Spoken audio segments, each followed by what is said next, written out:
What's going on, you guys? It's your Huggable Hipster here, and welcome back to another episode of The Casual Nerd. I have not filmed a Casual Nerd episode in a hot minute. You guys have told me that you missed it. The episodes are finally coming back. Oh, it's been a hot minute. It's been minutes, several minutes, 60 minutes, all the minutes. Now, as you guys can tell by the title, there's a lot that we're going to be diving into today, so I feel like we should just go into this butt first, head first, everything first with the acquisition of Activision Blizzard. Now, as it states here in the header, Microsoft's $68.7 billion Activision acquisition is crucial for the company to expand its metaverse plans. Here's what that means. Now, for me personally, there's a lot of stuff that goes into the metaverse that I'm not a fan of. I'm going to probably get into that, in a podcast with Risa and everything like that. But for right now, yeah, there's just a lot. There's a lot surrounding this. There's a lot that I respect. There's a lot that I'm questioning. So let's just get into the article and then we'll discuss it. So it states here in the article that on Tuesday, Microsoft announced plans to buy Call of Duty publisher Activision for nearly $70 billion in cash. It's the most expensive video game acquisition of all time. Beyond intellectual property and talent, Microsoft said the acquisition will, in quote, provide building blocks for the metaverse. Of the many reasons that Microsoft is willing to lavish nearly $70 billion on the purchase of video game publisher Activision, one stands out above the rest: games. Now, I feel like this isn't the only reason why they bought out Activision. I feel like there's just a host of other reasons why. It's the same thing with Bethesda. Whenever they bought out Bethesda, it was because they were a crumbling company. A lot of people would probably disagree with me on that, but they tend to buy out the companies that are suffering the most currently. Whether it's under bad leadership, or they're just not pumping out the games that they need to, or it's just, again, bad leadership. We all know what the issue with Activision was: Bobby Kotick. We all know that. There's no room for ifs, ands, or buts about it. We all know for a fact that the reason why Activision was sinking was because of Kotick. And Kotick is actually set to resign, retire, whatever word you want to associate with it. He's being paid a very nice amount. I don't know why that pisses off a lot of people. I mean, yes, he's being paid off to literally retire, but he's retiring, he's leaving the company. That's what should be important, not the fact that he got paid ton of money. Me personally, I do not think that this acquisition is a bad thing at all. I'm actually really happy at the fact that both Bethesda and now Activision were bought out. I remember when Bethesda was bought out by Microsoft, there was a quote, and I'm probably going to quote it very, very poorly right now, but a writer mentioned how they are now under the giant technologically sized wings of Microsoft. It's the same thing that goes for Activision. They are going to be under the safety, under the building blocks of Microsoft and what they can provide and what they can offer to make great games, to provide really great places for people to work. That's the key thing that I love of why Microsoft bought out Activision. The acquisition of Activision will prove as a stable stepping stone for this company now, and I really think that we're going to see absolutely incredible things from both Bethesda and Activision, which, Phil Spencer, he knows what he's doing. He's a genius. So, it's not a matter of kissing up. It's a matter of facts are facts. He's CEO for a reason. And now anytime Activision wants to do something, might I add, they have to report to him, which I think is amazing. Now, there's a lot more that I want to go into this, and we're going to be discussing it more in depth in a podcast. But for right now, I agree with the fact, and I really enjoy the fact that Microsoft is buying out all these companies. Now, to get into something that leads as a segue directly into this, Sony had a few words to say about the acquisition of Activision Blizzard.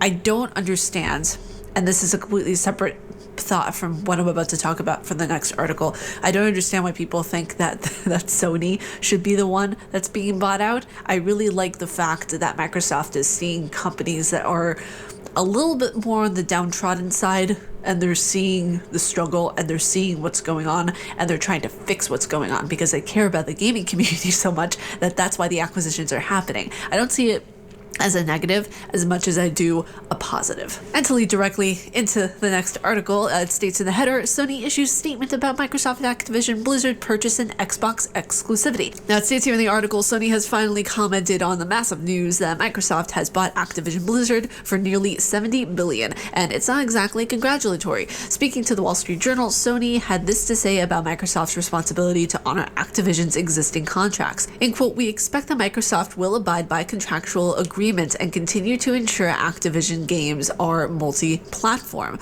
This may sound like good news for Sony fans who have been worried that the massive games like Call of Duty, Overwatch, and Diablo are about to stop being multi-platform, and yet that statement is usually open to interpretation and seems to have been issued to try to stop Sony's stock from declining as it sunk in the wake of Activision Blizzard purchase announcement. Now, I just want to read this quote again because I find it very interesting. We expect that Microsoft will abide by contractual agreements and continue to ensure Activision games are multi-platform. Interesting that they're saying that, considering that Sony is the company that does not put any of their previous games in backwards compatibility from previous consoles. They only do it with the most recent ones.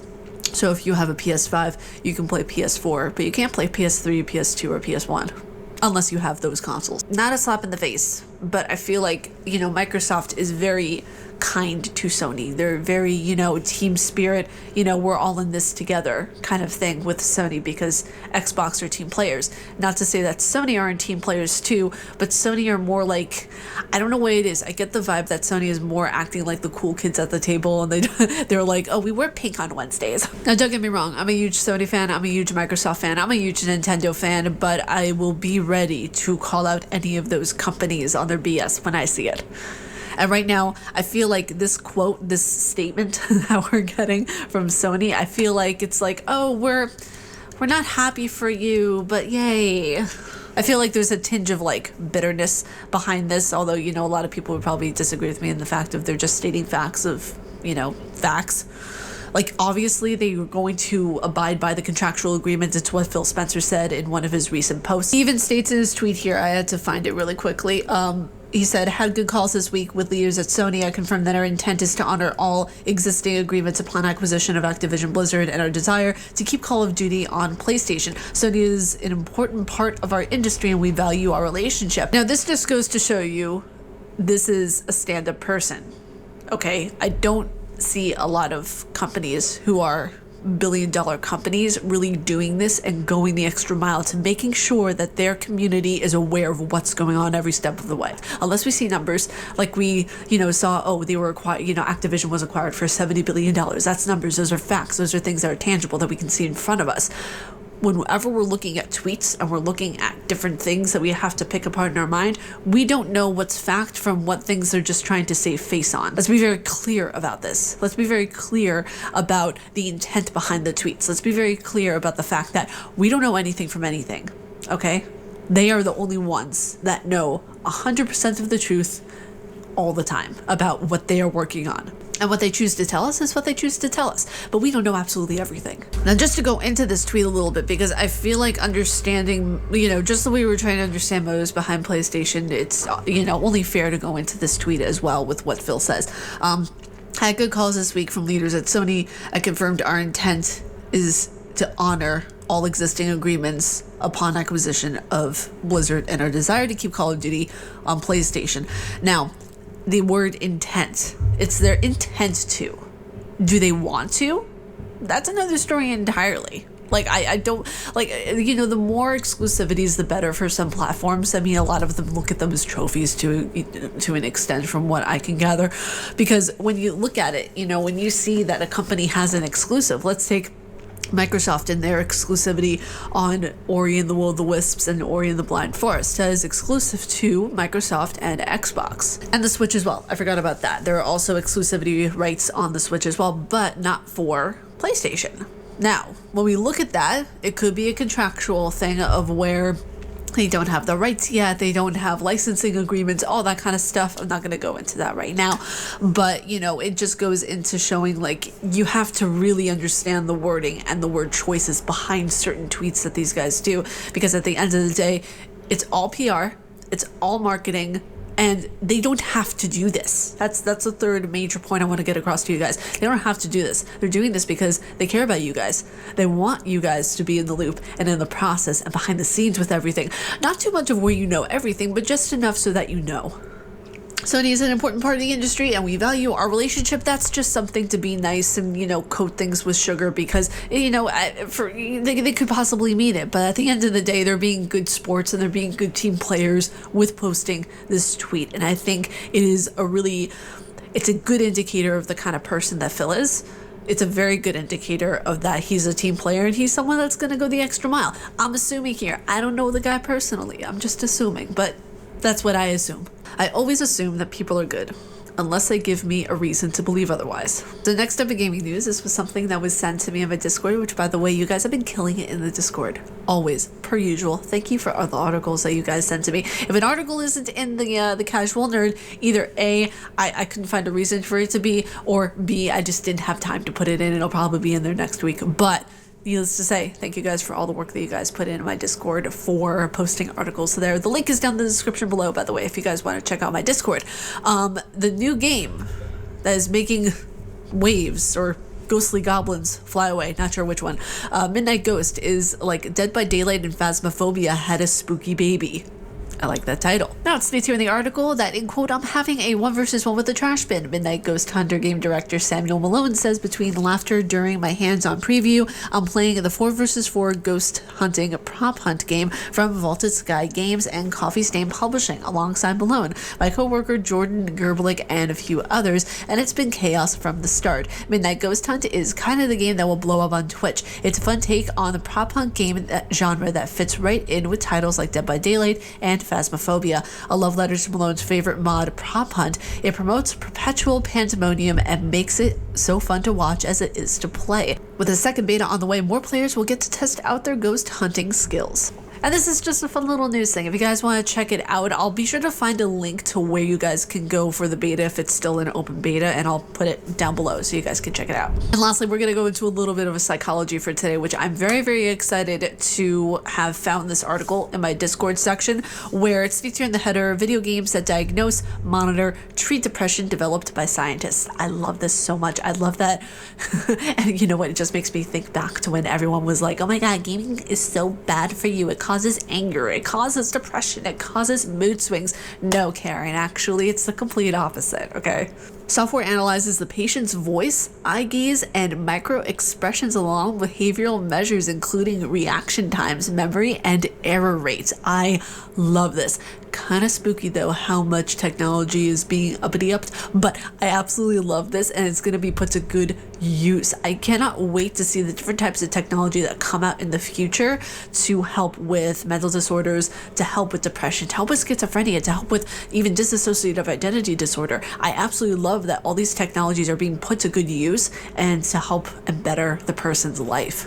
Scientists have developed new video games using AI technology to diagnose, monitor, and treat depression. The platform, called Themia, aims to make depression and other mental health conditions as measurable as physical ailments. Dr. Ilya Milopakis, CEO and founder of Themia, told Sky News, and quote, "Right now the existing system is flawed in many ways. GPs don't have time. The existing systems they have are subjective questionnaires and incredibly biased, and there's no follow-ups in between appointments." There is no follow-ups. There's no individuality associated with a lot of what's going on. Unfortunately, some, people who are psychiatrists and psychologists, unfortunately what they'll do, they'll ask you very generic questions and they'll pop a form in front of you. That way you can get medication for it. That medication sometimes does not work, and you have to get medication to combat the side effects of what you are experiencing that you never had before. Some of the damage of that could be long-term and possibly lifelong. Individualized treatments like this, while it's not one-on-one with a doctor, it can help in the long term, because I don't know what this app or what this game will do. I'll have to check it out, but if it's individualized the way I think it is, it's going to be able to give the person more of a one-on-one feedback to an extent. I'll have to check it out more. I'll have to go more in depth with it, and I'll give you guys more of a full reaction as to what I think of it at a later date. But so far, I think this is really good. If this continues, we'll be able to see more progression in the mental health profession, as in terms of how we treat mental health and how we combat depression, how we combat anxiety or OCD or any of the ailments that that our mind creates. But so far, I'm liking what I'm seeing, and if this improves in the best way possible, then I feel like we'll be able to finally get an individualized treatment for every person. That way, if they, I don't know, for example, I'm hypothesizing here, care if they play a game a certain way based on their eye, their eye times and reactions and all that kind of stuff. They'll be able to get an individualized, prescription or an individualized treatment plan for what they are suffering from. And I think that's just so cool to me. I feel like that's really, really awesome. But you guys, that was it for this episode of The Casual Nerd. If you guys like my face and what I do, please be sure to subscribe and hit the bell down below, because I make videos every Monday, Wednesday, Friday, and Saturday on this channel. And starting up this upcoming Sunday are going to be the videos on my other channel, Casually Ariel. But stay casually nerdy, you guys, and I will see you all in the next video. Bye, you guys.